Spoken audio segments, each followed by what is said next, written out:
మేషరాశి వాళ్లకు ఈ వారం కార్యసిద్ధి కలిగేటటువంటి అవకాశాలు కనిపిస్తున్నాయి.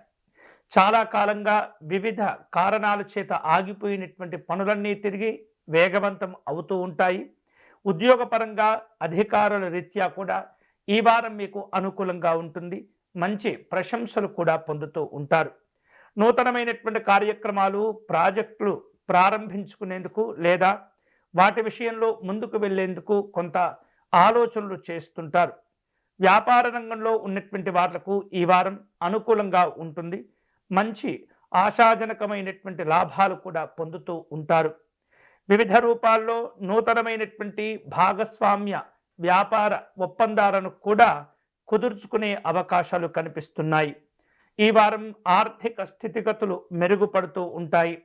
కుటుంబపరమైనటువంటి కార్యక్రమాల కోసం కావచ్చు, వ్యక్తిగతమైనటువంటి విలాసాల కోసం కొన్ని రకాల ఖర్చులు పెరిగేటటువంటి అవకాశాలు కనిపిస్తున్నాయి.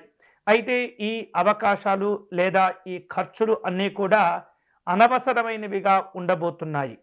వివిధ రూపాల్లో కుటుంబ సభ్యులతో కలిసి విహారయాత్రలు చేసేందుకు ప్రయత్నాలు చేస్తుంటారు. కుటుంబ జీవనం ఆనందంగా ఉంటుంది. జీవిత భాగస్వామితో ఉన్నటువంటి చిన్న చిన్న మనస్పర్ధలు అన్నీ కూడా తొలగిపోయి మంచి అన్యోన్యత కూడా కలిగే అవకాశాలు ఈ వారం ఉండబోతున్నాయి. విద్యార్థులు తమ యొక్క చదువుల విషయంలో మంచి ఉన్నతిని సాధించుకుంటారు. పోటీ పరీక్షలందు పాల్గొని వివిధ రూపాల్లో ఉన్నతపరమైనటువంటి అవకాశాలను కూడా అందిపుచ్చుకునే సూచనలు కనిపిస్తున్నాయి. మేషరాశి వారు ఈ వారం ఆరోగ్య విషయాల్లో కొంత జాగ్రత్తలు తీసుకోవాలి. శరీరంలో వాతము పెరిగే సూచనలు కనిపిస్తున్నాయి. ఉష్ణ సంబంధమైనటువంటి ఇబ్బందులు కావచ్చు, లేదా తలనొప్పితో కూడుకున్నటువంటి కొన్ని రకాల సమస్యలు ఏర్పడే సూచనలు కనిపిస్తున్నాయి. తగినటువంటి విశ్రాంతిని తీసుకోవాలి. పరిస్థితులకు తగినటువంటి విధంగా స్పందించడం అనేది మంచిది. మీకున్నటువంటి ముందు చూపు, తెలివితేటల వలన ఎవరైతే మిమ్మల్ని ఇబ్బంది పెడుతుంటారో, మీ శత్రువులు ఉంటారో, వారిపైన ఈ వారం మంచి పై చేయిని సాధించుకోగలుగుతారు. సమాజంలో గౌరవాలను పెంచుకునేందుకు, ప్రతిష్టను మంచిగా ఉన్నతపరమైనటువంటి స్థితిలో మీరు కాపాడుకునేటటువంటి ప్రయత్నాలు చేయగలుగుతారు.